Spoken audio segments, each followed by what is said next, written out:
Hei kalian-kalian yang masih bernafas dan diberi kesehatan untuk umat-umat manusia.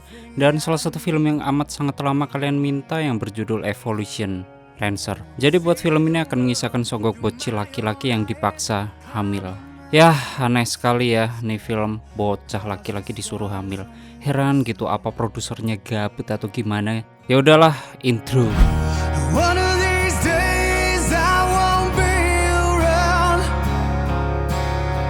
I'll rip my roots up from the ground with wings of Selamat datang di channel Zura 14 dan selamat menonton. Story diawali ketika Nicholas tengah berenang di tepi pantai. Nike melihat jasad seorang anak kecil bersama bintang laut. Karena terkejut, Nike langsung bergegas menghampiri ibunya yang bernama Sylvia S15. Di saat itu Sylvia sedang membuat makanan untuk Nike. Kira-kira itu makanan apa ya? Mungkin kalian tahu? Nike memberitahu Sylvia bahwa dia melihat seorang anak yang tenggelam. Il y a un garçon mort. Tu es sorti? Il est dans l'eau. Tapi sayangnya, Dans la mer, on croit voir beaucoup de choses. Sylvia tak percaya karena mungkin Nike salah melihat. Setelah itu untuk mengingatkannya, Nike selalu menggambar apa yang pernah dia lihat sebelumnya.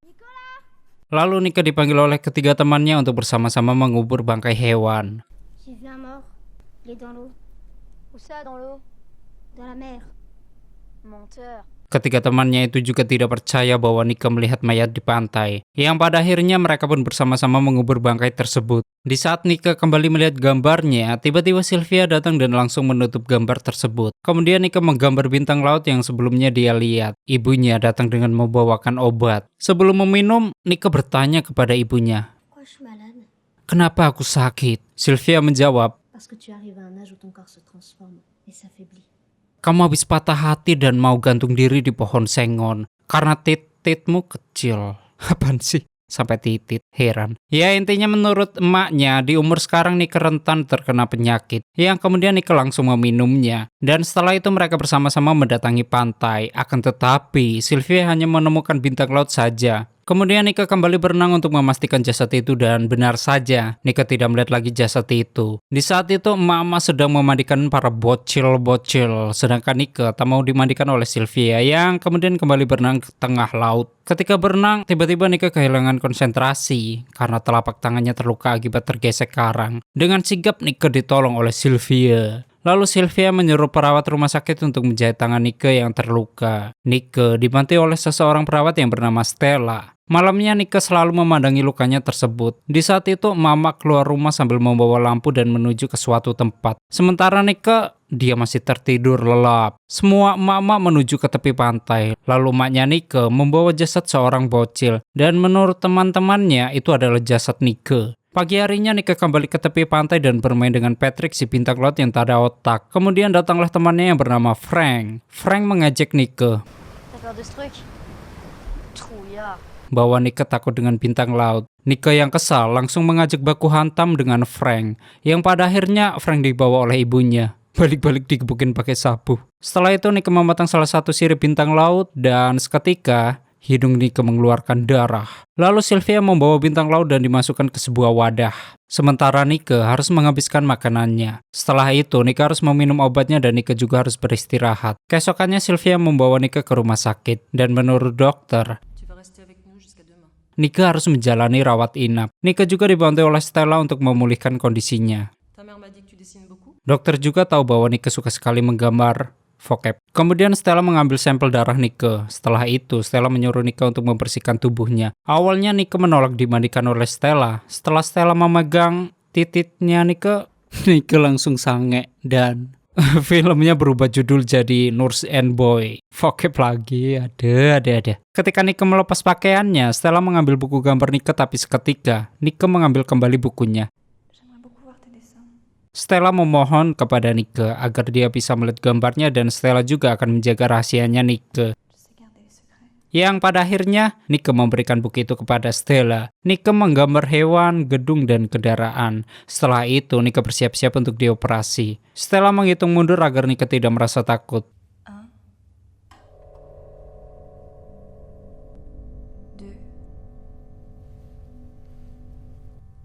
2, 3. Di sini Nika akan dioperasi di bagian pusarnya. Bahkan dokter juga menyuntikkan bius di samping pusarnya. Di sisi lain, para ibu-ibu bersama-sama memakan hewan yang berada di laut. Namun anehnya mereka semua telanjang bugil. Wow, setelah operasinya selesai, Nika terbangun dan berada di salah satu ruangan. Di ruangan itu juga terdapat beberapa bocil. Semua bocil itu juga sudah dioperasi. Di saat itu, semua medis sedang melihat sebuah video operasi sesar. Sementara Nika melihat pemandangan dari jendela ruangannya. Sambil berkata, "Hei dunia tipu-tipu." Tak berselang lama temannya memperlihatkan perutnya yang sudah dioperasi. Menurut Nika, Je suis pas malade. mereka melakukannya karena semua bocil sedang sakit. Kemudian Nika keluar dari ruangan itu lalu mengikuti Stella. Namun Nika dikejutkan dengan kedatangan Sylvia. Sylvia mengajak Nika untuk pulang dan di rumahnya. Sylvia melihat bintang laut itu lagi. Tak lupa Sylvia juga memberikan obat kepada Nika. Malam itu, Nika menuju ke rumah Victor untuk mengajaknya melihat ibu mereka berada di tepi pantai. Namun di tengah perjalanan, Victor mengurungkan niatnya, sementara Nika masih mengikuti para ibu-ibu. Nika melihat bahwa ibu-ibu sedang bugil dan mereka juga seperti mengoper-oper sebuah janin. Dan sambil merasakan kenikmatan hakiki duniawi tentunya. Setelah itu Nika kembali ke rumahnya dan berpura-pura tidur. Nika mendengar Sylvia sedang membuka pintu. Kemudian Nika melihat ibunya sedang mandi, tapi anehnya di punggung ibunya seperti ada tentakel. Setelah itu Sylvia kembali membawa Nika ke rumah sakit untuk meng-USG perutnya. Menurut dokter, di perut Nika terdapat detakan jantung dan Nika akan dirawat inap kembali. Dokter membawa Nika ke ruangannya dan mengganti pakaiannya. Lalu Victor berkata bahwa semua perawat itu berbohong dan mereka takkan bisa sembuh. Elle est morte. Di sisi lain, Stella memindahkan 3 janin ke dalam toples yang berisi air. Stella juga melihat Victor sedang terbaring lemah dan tidak berdaya. Mungkin dokter mengeluarkan janin itu dari perut Victor. Sedangkan Stella, dia menaruh janin itu di ruangan khusus janin. Ketika terbangun, Nika melihat Stella sedang melihat-lihat gambar yang dia buat. Stella juga memberikan krayon untuk Nika agar dia bisa terus menggambar. Nika pun menggambar komedi putar dan Nika juga menggambar Stella lagi bugil. Mesum sekali ini bocil ya. Tak berselang lama salah satu perawat memberi kabar bahwa Victor sudah sembuh. Dan Victor juga memberikan kerang agar mereka teringat kepada Victor. Setelah itu para ibu-ibu menjenguk anak-anaknya dan mereka juga membawakan makanan untuk anaknya. Sylvia mengambil buku gambar Nika dan melihat gambar seseorang. Ketika Nika ingin mengambil bukunya, ibunya tak memberikannya. Dan Nika juga berkata bahwa dia bukan ibunya. Obéis à ta mère. Tu n'es pas ma mère. Kemudian Nika dibawa kembali ke ruang operasi. Dokter langsung menyuntikkan obat penenang ke tubuh Nika. Lalu Nika bermimpi bahwa dia berada di laut yang suram. Ketika terbangun, Nika dikerumuni oleh teman-temannya dan salah satu temannya melihat buku gambar Nika. Menurut temannya, gambar yang digambar Nika diambil oleh perawat. Lalu teman-temannya mengambil gambar wanita dan mereka juga melihatnya. Salah satu temannya juga beranggapan bahwa ibunya bukan ibunya lagi. Ma mère non plus, ce n'est pas ma mère. Namun bapaknya yang menjadi ibunya dan selingkuhan dengan budenya yang budenya adalah omnya yang ternyata omnya adalah adiknya Nika.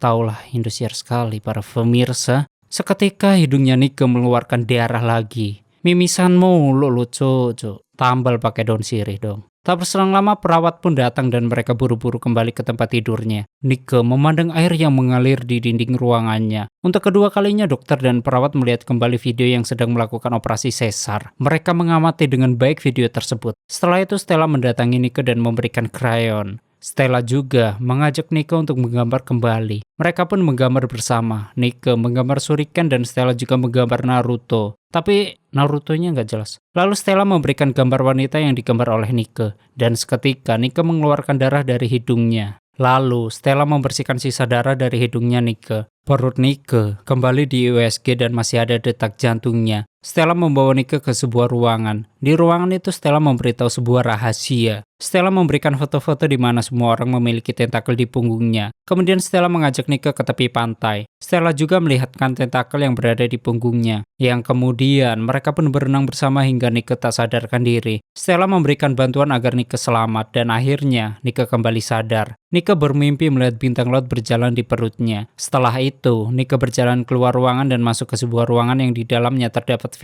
Victor. Victor menyuruh Nika untuk memegang perutnya dan seketika Victor muntah darah. Sementara itu, Nika berlari menuju ke ruangan lain. Nika melihat seorang bocil di dalam tabung yang berisi air. Tak berselang lama Nika dipergoki oleh perawat. Nika dibawa kembali ke ruangan operasi dan dokter akan mengoperasi kembali perut Nika. Ketika Nika terbangun, Nika berada di sebuah tabung dan Nika juga melihat 2 janin tepat di dekat pusarnya.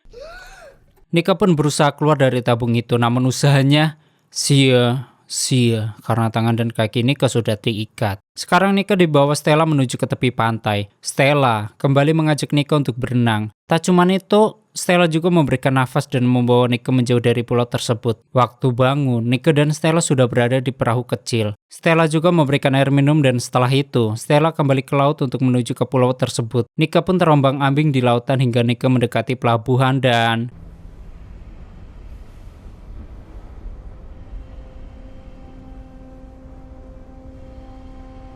tamat. Oke, seperti itulah story dari film Evolution. Bagi kalian yang filmnya ingin di storyin, tulis saja di komentar. Terus support channel ini dengan segala apa yang ingin kalian lakukan. Terima kasih udah nyimak video ini sampai habis, and stay on this my channel. Jangan kemana-mana, sampai ketemu lagi di video selanjutnya. Bye bye.